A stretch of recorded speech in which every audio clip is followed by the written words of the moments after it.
ഇതിന് പിന്നിൽ തൽപരരാണോ എന്ന് പരിശോധിക്കണം. അപ്പോ പത്രക്കാർ ചോദിക്കുക അതാരാ PB അൻവറാണോ? അതെനക്കറിയില്ല. നിങ്ങൾ ചോദിച്ചു, അതെനക്കറിയില്ല. വീണ്ടും ചോദിക്കുന്നു, എനക്കറിയില്ല. നിങ്ങൾ രണ്ട് ചിരി അല്ലേ, രണ്ട് ചിരി. അത് കഴിഞ്ഞു. പിന്നെന്താ പറയുന്നത്? ഗവർണർ എന്തോ ഒരു പരാതി കൊടുത്തിട്ട് അൻവറിന്റെ പേരിൽ, ഏത് ഫോണേ. ഇതൊക്കെ കേട്ട് ഞാനിങ്ങനെ മുട്ടുംകാല് വിറച്ചിട്ട് ഞാൻ അവിടുന്ന് തടിയെടുക്കുന്ന മുമ്പ് വിചാരിച്ചു, ഇത് വാപ്പാന്റെ മോന എവിടുന്നാ വരുന്നതെന്നുള്ളത് അദ്ദേഹം മനസ്സിലാക്കിയിട്ടില്ല. മനസ്സിലായോ? ഇനി ഞാനൊരു മലപ്പുറത്തുകാരനാണ് നിങ്ങൾ പൂർണ്ണമായി വിചാരിക്കണ്ടേ. ഞാൻ പകുതി കോഴിക്കോടാ, എന്റെ ഉമ്മ ചെറുവാടിയാ, കൊളക്കാടനാണ് എന്റെ ഒരു ഭാഗം രക്തം, ഒരു ഭാഗം പുത്തം വീട്ടില. അപ്പൊ ഞാൻ പറഞ്ഞു വരുന്നത്, ഈ രീതിയിൽ കാര്യങ്ങൾ പോവുകയാണ്.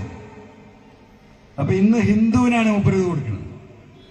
ഇതിലപ്പുറം തെളിവിന് എന്താ വേണ്ടത് സഹോദരന്മാരെ? ഒരു കോമൺ സെൻസ്. ഇത് എങ്ങോട്ടുള്ള റിപ്പോർട്ടാണ്? SIT രൂപീകരിച്ചതിന് ശേഷം മലപ്പുറം ക്രൈംബ്രാഞ്ച് SP ആയിരുന്ന വിക്രമിനായിരുന്നു കോഴിക്കോടിനെയും കൂടി ചാർജ്. അദ്ദേഹമാണ് 3 ദിവസം കേസ് SITയുടെ കീഴിൽ അന്വേഷിക്കുന്നത്. ആ കേസന്വേഷണത്തിൽ ഇവരെല്ലാവരും, മാമയുടെ ഭാര്യയും മക്കളും, ഇതുമായി ബന്ധപ്പെട്ട് പ്രവർത്തിക്കുന്ന അവരുടെ ബന്ധുക്കളും ഈ ആക്ഷൻ കമ്മിറ്റിയും ഒക്കെ നല്ല സാറ്റിസ്ഫൈഡ് ആയിരുന്നു. ആ സമയത്താണ് അദ്ദേഹത്തെ പെട്ടെന്ന് തിരുവനന്തപുരത്തേക്ക് പോലീസിൽ നിന്ന് നേരെ എക്സൈസ് ഡിപ്പാർട്ട്മെന്റിലേക്കാണ്. അത് ആ അന്വേഷണ ഉദ്യോഗസ്ഥന്റെ മികവിനെ കുറിച്ച് ഇന്റർനെറ്റിൽ കയറി നോക്കിയാൽ നിങ്ങൾക്ക് കാണാൻ കഴിയും. അപ്പൊ നിങ്ങൾക്ക് മനസ്സിലാവും എന്തുകൊണ്ടാണ് അദ്ദേഹത്തെ പൊടുന്നനെ മാറ്റിയതെന്ന്. അപ്പൊ ഞാനാണ് ആദ്യം കത്തി കൊടുക്കുന്നത്. ഞാനൊന്ന് ട്രിവാൻഡ്രത്തുണ്ട്. ക്രൈംബ്രാഞ്ച് ADGPക്ക് ഞാൻ നേരിൽ പോയി കൊടുത്തതാണ്. ഈ ഉദ്യോഗസ്ഥർ തന്നെ ഈ അന്വേഷണം പൂർത്തിയാക്കാൻ കണ്ടിന്യൂ ചെയ്യാൻ അനുവദിക്കണം. ട്രാൻസ്ഫർ അവിടെ നിന്നോട്ടെ, ഇവിടെ അഡീഷണൽ ചാർജ് കൊടുത്തുകൊണ്ട് അദ്ദേഹത്തെ മാമി കേസ് ഇൻവെസ്റ്റിഗേറ്റ് ചെയ്യിക്കാൻ തീരുമാനമെടുക്കണം. ഞാൻ ക്രൈംബ്രാഞ്ച് ADGPയുടെ ഓഫീസിലിരുന്ന് ഏകദേശം ഒരു 15-20 മിനിറ്റ് ഇരുന്നു. ഇത് റെക്കമെൻഡ് ചെയ്തുകൊണ്ട് എന്റെ കൺമുമ്പിൽ സ്റ്റെനോഗ്രാഫറെ വിളിച്ച് ഇത് DGPക്ക് റെക്കമെൻഡ് ചെയ്തുകൊണ്ട് എന്റെ കൺമുമ്പിൽ നിന്ന് മെയിൽ DGPക്ക് കൊടുത്തിട്ടാണ് ഞാൻ ഈ പറയുന്ന ADGP ക്രൈംബ്രാഞ്ചിന്റെ ഓഫീസിൽ നിന്ന് ഇറങ്ങുന്നത്. ഒരു 15-20 മിനിറ്റ്. അത് കഴിഞ്ഞ് ഈ പറയുന്ന കത്തുകളൊക്കെ എല്ലാവരും കൊടുത്തു. ഞാൻ വീണ്ടും ബന്ധപ്പെട്ടു, വീണ്ടും മുഖ്യമന്ത്രിക്ക് കത്ത് കൊടുത്തു. ഈ നിമിഷം വരെ അങ്ങനെ ഒരു ഓർഡർ ഇറങ്ങിയിട്ടില്ല. ഒന്നിച്ചില്ലാനും വർഷമായി ഒരു തുമ്പുമില്ലാതെ കിടക്കുന്ന കേസിന് ഒരു തുമ്പുണ്ടാകുന്ന അവസ്ഥ വന്നപ്പോ ആ അന്വേഷണത്തെ 2 ദിവസം കൊണ്ട്, 2.5 ദിവസം കൊണ്ട് ഇവിടുന്ന് സ്റ്റോപ്പ് ചെയ്യുക. ഇപ്പൊ ആരോ അന്വേഷിക്കുന്നുണ്ട്. ഞാൻ അവരോട് പറഞ്ഞു, നിങ്ങളതിന് സഹകരിക്കാൻ നിൽക്കണ്ട. ഒരു അന്വേഷണം കൊണ്ട് ഒരു കാര്യമില്ല. നിങ്ങളടുത്തുള്ള തെളിവുകൾ കൊടുക്കരുത് ഞാൻ പറഞ്ഞിട്ടുണ്ട്. അവർ കൊടുക്കുകയാണെങ്കിൽ കൊടുക്കട്ടെ, എല്ലാം ചെയ്യാൻ പറ്റും. ഒരു കാര്യമില്ല. ഈ അന്വേഷിക്കുന്ന അന്വേഷണ ടീം അന്വേഷിക്കാൻ ഒരു ചുക്കും സംഭവിക്കാൻ പോകുന്നില്ല. എനിക്കറിയാതെ പണത്തിന്റെ മുകളിൽ പരുന്തും പറക്കൂല എന്നൊക്കെ നമ്മൾ കേട്ടിട്ടുണ്ടല്ലോ. ഇവിടെ എന്താ സ്ഥിതി അറിയുന്നത്? ADGPയുടെ മുകളിൽ ഒരു പരുന്തും പറക്കൂല അജിത് കുമാറിന്റെ മുകളിൽ. ഇതാണ് ലോകം. ഒരു മുഖ്യമന്ത്രി ഒരു ക്രിമിനലിനെ ഇങ്ങനെ കെട്ടിപ്പിടിച്ചിരിക്കുകയാണ്. കൈ പിടിച്ചു വലിച്ചാലും കാൽ പിടിച്ചു വലിച്ചാലും ആ കെട്ടുവിടാൻ തയ്യാറില്ല. എന്താ കാരണം? എനിക്കറിയില്ല. ജനങ്ങൾ പരിശോധിക്കട്ടെ. എന്താ ഈ നാട്ടിൽ നടക്കുന്നത്? ഞാൻ പഴയ കഥയൊന്നും കിടക്കുന്നില്ല. ഞാൻ ഷോർട്ടായി പറഞ്ഞ് അവസാനിപ്പിക്കുകയാണ്. എന്താ ഈ നാട്ടിൽ നടക്കുന്നത്? ഇപ്പോ ബക്കർ ഇവിടെ വിശദീകരിച്ചല്ലോ, നിങ്ങളൊക്കെ കേട്ടല്ലോ. എന്താ നിങ്ങളുടെയൊക്കെ മനസ്സിൽ തോന്നുന്നത്? നിങ്ങൾക്കൊരു ഫീലിംഗ് ഉണ്ടാവില്ല. ആ ഫീലിംഗ് തന്നെയാണ് യഥാർത്ഥത്തിൽ പക്ഷെ ആ ഫീലിംഗ് എത്ര നേരം ഉണ്ടാകും? ഇപ്പൊ 7:30 മണി, ഒരു 9:30 മണി വരെ ഉണ്ടാവും. കാരണം ഇവിടുന്ന് വീട്ടിൽ പോയി രാത്രി ഭക്ഷണം കഴിക്കുമ്പോൾ ഇരുന്ന് മക്കളോടോ ഭാര്യമാരോടോ ചർച്ച ചെയ്യും. പിന്നെ നമ്മൾ സുഖമായിട്ട് കൂർക്കം വലിച്ചുറങ്ങും. അത്രയേ ഉള്ളൂ. ഇതിങ്ങനെ PV Anwar പറഞ്ഞ് നടന്നുകൊണ്ട് വലിയ കാര്യമൊന്നും എനിക്ക് തോന്നുന്നില്ല. പക്ഷെ എന്തായാലും നിൽക്കാതെ പറഞ്ഞുകൊണ്ടിരിക്കുകയാണ് ഞാൻ.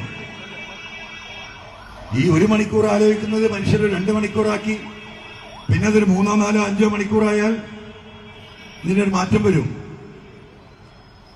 അപ്പൊ കോഴിക്കോട്ടുകാരെ സംബന്ധിച്ച് പ്രത്യേകിച്ചും ഇതാർക്കും സംഭവിക്കാം. ഇവിടെ അത്യാവശ്യം റിയൽ എസ്റ്റേറ്റും ഏർപ്പാടൊക്കെ നടത്തി ബിസിനസ് ചെയ്യുന്ന ഒരുപാട് ആളുകൾ ഇവിടെ ഉണ്ടല്ലോ. ഇവരൊക്കെ നിങ്ങൾ ആലോചിച്ചോ? ഇത് വലിയൊരു പ്രതിസന്ധിയിലേക്ക് നമ്മുടെ നാട് പോയിക്കൊണ്ടിരിക്കുകയാണ്. ഞാനൊരു സ്വർണ്ണക്കള്ളക്കടത്തും ഒരു റിദാൻ കേസും ഒരു മാമി കേസുമാണ് വലിയ വിഷയമായി ഇപ്പൊ എടുത്തതെന്ന് നിങ്ങൾ വിചാരിക്കണ്ട. ഇത് വരാനിരിക്കുന്ന നമ്മുടെ നാടിന്റെ ഗതിവിഗതികൾ, ഇത്തരം സംഭവ വികാസങ്ങൾ നിയന്ത്രിക്കപ്പെടും. ഈ കാര്യങ്ങൾ കൈവിട്ടു പോകും. പോലീസിന്റെ ഒരു ചെറിയ വിഭാഗമാണെങ്കിൽ പോലും ഈ ക്രിമിനൽ വൽക്കരണം ദൂരവ്യാപകമായ പ്രത്യാഘാതങ്ങൾ ഈ നാടിനുണ്ടാകും എന്ന് കണ്ടിട്ടാണ് ഇങ്ങനെ റോൾ എടുത്ത് രംഗത്തിറങ്ങേണ്ടി വന്നു. അപ്പൊ നിങ്ങളാണത് മനസ്സിലാക്കേണ്ടത്. ഇത് മാമി കേസിനേക്കാളും വലിയ പ്രമാദമായ ഒരു കേസ് ഇന്നല്ല, കുറച്ച് ദിവസമായി എന്റെ അടുത്ത് വന്നിട്ട് നമ്മളത് അന്വേഷിച്ചുകൊണ്ടിരിക്കുക. അതും കൂടെ ഒന്ന് പങ്കുവച്ചിട്ട്, കാരണം നമ്മുടെ സമൂഹത്തിന്റെ സ്ഥിതി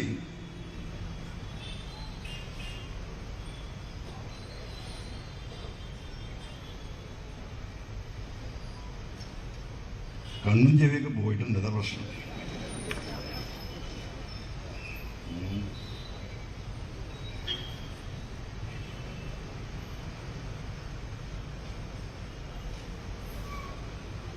ഒരു മിനിറ്റ്.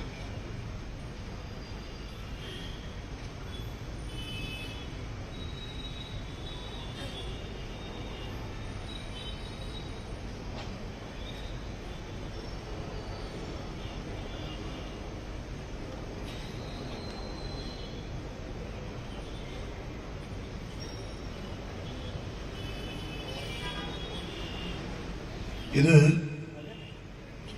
ഒരു 3-4 വർഷങ്ങൾക്ക് മുമ്പ് നമ്മുടെ വടകരയിൽ പാനൂരില് 17 വയസ്സുള്ള ഒരു ആഷിർ എന്ന് പറഞ്ഞ കുട്ടി മയക്കുമരുന്ന് ലോബിക്ക് അടിമപ്പെട്ട് അവരിൽ നിന്ന് ആ കുടുംബം ആ കുട്ടിയെ മോചിപ്പിച്ച് കൗൺസിലിംഗ് നൽകി. രണ്ടാമത് അവൻ കോളേജിലേക്ക് പോകാൻ തുടങ്ങി. ഈ തുടങ്ങിയ സമയത്ത് ഈ മുമ്പ് ഇവനെ ഇതിന് പ്രേരിപ്പിച്ച കള്ളക്കടത്ത് സംഘവുമായി ചില കാര്യങ്ങൾ കുട്ടികളുമായി പങ്കുവച്ചു. പിന്നെ ആ കുട്ടിയെ കൊന്ന് വിഷം കൊടുത്ത് പകുതി മയ്യത്താക്കി കൊണ്ടിട്ട് ആശുപത്രിയിൽ മരിക്കുന്ന ഒരു സംഭവമാണ്.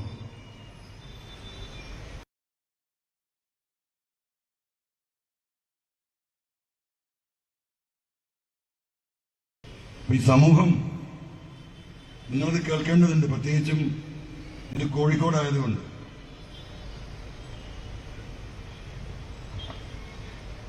പാനൂർ പെരിങ്ങത്തൂർ അണിയാരത്തെ പയ്യമ്പലം വീട്ടിൽ അബ്ദുള്ള അഫ്സത്ത് ദമ്പതികളുടെ മകൻ മുഹമ്മദ് ആഷിർ 17 മരണപ്പെട്ടിട്ടുണ്ട്. 2 വർഷമാകുന്നു. 2017 ഡിസംബർ 22 വെള്ളിയാഴ്ച ഉച്ചയ്ക്ക് 1 മണിയോടെയാണ് തങ്ങൾ പീടികയിലെ ചായ കുടിക്കുന്ന കുട്ടികളോടൊപ്പം 2 പേരോടൊപ്പം ഇരിക്കവെ ആഷിർ കുഴഞ്ഞു വീണ് നിലയിൽ കണ്ടെത്തിയത്. വിവരമറിഞ്ഞ സ്കൂൾ അധ്യാപകന്റെ നേതൃത്വത്തിൽ തലശ്ശേരി ആശുപത്രിയിൽ എത്തിച്ചെങ്കിലും മരണപ്പെടുകയാണ് ഉണ്ടായത്. മരണത്തിൽ ദുരൂഹത ആരോപിച്ച് വീട്ടുകാർ പാനൂർ CIക്ക് അന്ന് പരാതി നൽകിയെങ്കിലും ഒരാളെ പോലും ചോദ്യം ചെയ്യാൻ തയ്യാറായില്ല എന്ന് രക്ഷിതാക്കൾ പറയുന്നു. മയക്കുമരുന്ന് ലോബിയുടെ ശക്തമായ ഇടപെടൽ മൂലമാണ് അന്വേഷണം മുടങ്ങിയതെന്ന് വീട്ടുകാർ ആരോപിക്കുന്നു. ഇനി നിങ്ങൾ അറിയേണ്ടത്, ആഷിറിന്റെ പിതാവ് എന്നോട് പറഞ്ഞ കാര്യങ്ങൾ ഇതേപോലെ അദ്ദേഹം സ്റ്റേറ്റ്മെന്റ് കൊടുത്തു. ഒരു 5 മിനിറ്റ് നിങ്ങൾ ക്ഷമിക്കണം.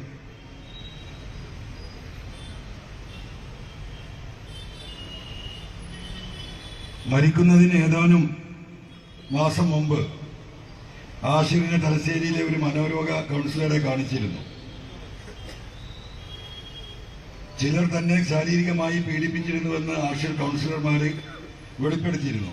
ഈ വെളിപ്പെടുത്തലിന്റെ അടിസ്ഥാനത്തിൽ അണിയാനത്ത് കോഴിക്കടയിൽ ജോലി ചെയ്തിരുന്ന വയനാട് സ്വദേശിയായ ഒരാളെ പിടികൂടുകയും 50 ദിവസത്തിലധികം റിമാൻഡ് ചെയ്യുകയും ചെയ്തിരുന്നു. എന്നാൽ ആഷിർ വെളിപ്പെടുത്തിയ ചിലർ രാഷ്ട്രീയ സ്വാധീനത്താൽ രക്ഷപ്പെടുകയായിരുന്നു. കൗൺസിലിംഗിന് ശേഷം ആഷിറിനെ സ്കൂളിലേക്ക് തന്റെ ഓട്ടോയിൽ കൊണ്ടുവിടലാണ് പിതാവ്. അതിനുശേഷം തന്റെ ഓട്ടോറിക്ഷ രാത്രികാലങ്ങളിൽ നിരവധി തവണ അജ്ഞാത സംഘം കേടുവരുത്തിയിരുന്നു. ഇത് ഇപ്പോഴും തുടരുന്നുണ്ട്. മരിക്കുന്ന ദിവസം ഉച്ചയ്ക്ക് 12:30 ശേഷം 2 സുഹൃത്തുക്കളോടൊപ്പം ആഷിർ തങ്ങൾ പീടികയിൽ നിന്ന് പാനൂർ ബസ് സ്റ്റാൻഡിൽ ബസ് കയറി. സ്റ്റാൻഡിലെത്തിയ ആഷിർ അജ്ഞാതനായ ഒരാളോടൊപ്പം പാനൂർ ജുമാ മസ്ജിദ് ഖബർസ്ഥാനിൽ പോയി സ്റ്റാൻഡിൽ തിരിച്ചെത്തി. 1 മണിയോടെ ഖബർസ്ഥാനിൽ ഈ കുട്ടിയെ ഇയാൾ കൊണ്ടുപോകുന്നത്, ഖബർസ്ഥാൻ കാടാണ്, ഈ പാനൂരിൽ വലിയ ഫോറസ്റ്റ് മാതിരി കിടക്കുന്ന ഖബർസ്ഥാനാണ്. അങ്ങോട്ട് ഈ കുട്ടിയെ കൊണ്ടുപോകുന്നത് കണ്ടവരുണ്ട്. ഖബർസ്ഥാനിൽ പോയി സ്റ്റാൻഡിൽ തിരിച്ചെത്തി. 1 മണിയോടെ സുഹൃത്തുക്കളോടൊപ്പം ചുവന്ന കാറിൽ ഈ അജ്ഞാതൻ അവശനിലയിലായ ആഷിറിനെ തങ്ങൾ പീടികയിൽ ഇറക്കി വിടുകയായിരുന്നു. സുഹൃത്തുക്കളായ 2 പേരോടൊപ്പം സമീപത്തെ ചായക്കടയിൽ ഇരുന്നപ്പോൾ ആഷിർ കുഴഞ്ഞു വീഴാണ്. അവിടെ തിരിച്ചു വന്ന ഈ കുട്ടികളെ കൂടെ അവിടെ ജ്യൂസ് എന്നപ്പോൾ സോഡ കുടിക്കാൻ വേണ്ടി ഇരിക്കുന്നിടത്തുനിന്നാണ് ഈ കുട്ടി കുഴഞ്ഞു വീഴുന്നത്. ഈ പള്ളി ഖബർസ്ഥാനിൽ നിന്ന് മടങ്ങി വന്നതിന് ശേഷം ഈ അജ്ഞാതമായ വ്യക്തി ഒരു ചുവന്ന കാറിൽ കൊണ്ടുവിടുന്നത് ഈ കുട്ടികൾ കണ്ടിട്ടുണ്ട്, ഇവന്റെ സഹപാഠികൾ. സജീവ MSF പ്രവർത്തകനായ ആഷിറിന്റെ മരണത്തിന് ശേഷം പ്രദേശത്തെ 2 യുവാക്കൾ നാട്ടിൽ നിന്നും അപ്രത്യക്ഷമായിട്ടുണ്ട്. പോസ്റ്റ്മോർട്ടം റിപ്പോർട്ടിൽ മരണകാരണം ഹൃദയസ്തംഭനമാണെന്ന് പറയുന്നുണ്ടെങ്കിലും മൃതദേഹം പ്രാഥമിക പരിശോധന നടത്തിയ ഡോക്ടർ കിഡ്നി, കരൾ, ആമാശയം, പാൻക്രിയാസിസ് എന്നിവയിൽ രക്തം കട്ട പിടിച്ചതായും ഇതിൽ അസ്വാഭാവികമുള്ളതായും കണ്ടിട്ടുണ്ട്. എന്ന് പറഞ്ഞാൽ ഈ കുട്ടിക്ക് വിഷം കൊടുത്തു എന്നാണ് പോസ്റ്റ്മോർട്ടം റിപ്പോർട്ട് ക്ലിയറായി പറയുന്നത്. ഒറ്റടിക്ക് സെക്കൻഡിൽ മരിക്കുന്ന വിഷമല്ല, മണിക്കൂറുകൾ കൊണ്ട് മരിക്കുന്ന വിഷമായിരിക്കാം കൊടുത്തിട്ടുണ്ടാവുക. പാനൂർ ബസ് സ്റ്റാൻഡ് സമീപത്തെ ഖബറിസ്ഥാനിലേക്ക് ആഷിറിനെ കൂട്ടിക്കൊണ്ടുപോയ ആൾ അന്നേ ദിവസം കൂടെ ഉണ്ടായിരുന്ന 2 സഹപാഠികൾക്കും ആഷിറിനും ഉച്ചഭക്ഷണം വാങ്ങി നൽകിയപ്പോൾ 2 സഹപാഠികൾക്കും ആഷിറിനും ഭക്ഷണം വാങ്ങി നൽകിയപ്പോൾ ഉച്ചയ്ക്ക് തിരികെ കാറിൽ തങ്ങൾ പീടികയിൽ ആഷിറിനെയും സഹപാഠികളെയും ഇറക്കിയ ആൾ എന്നിവർ ആഷിറിന്റെ മരണവുമായി ബന്ധപ്പെട്ട അന്വേഷണ പരിധിയിൽ വരുത്താൻ പോലീസ് തയ്യാറായിട്ടില്ല. ഇതൊന്നും പോലീസ് അന്വേഷിച്ചിട്ട് പോലുമില്ല. നാട്ടിൽ കല്യാണത്തിനോ മറ്റോ ക്ഷണിക്കപ്പെടുന്ന ചടങ്ങുകൾക്ക് പോയാൽ ചിലർ അകലം പാലിക്കുന്നതായും, അതായത് പിന്നെ വാപ്പ പറയണം, അയാൾക്ക് നാട്ടിലിറങ്ങി നടക്കാൻ വയ്യ,